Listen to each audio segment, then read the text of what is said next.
I love being in the drawing zone. Like, it's kind of like my happy place.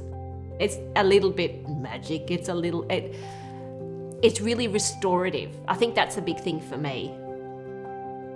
I'm Shelley Knoll-Miller. I'm a really serious author illustrator.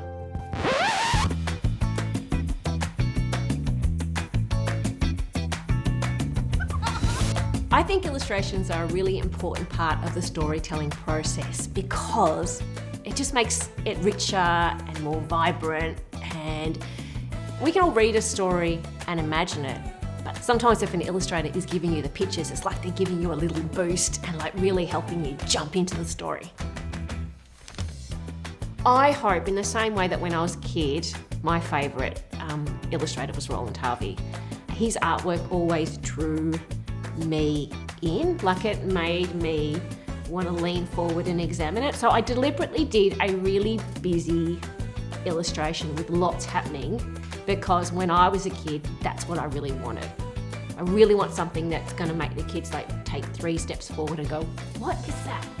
Yeah, so that's what I was aiming for. So I hope that happens. I always love when I make something like with my sketchbook, like, and then like how magically it's made into books that go all over the world. Like, how crazy is that? And I really, really love that this poster's going, particularly into libraries, because I'm in libraries all the time and I'm seeing artwork and I'm seeing and I'm like, oh, that's gonna be me. I'm gonna be up with, yeah, it's really exciting.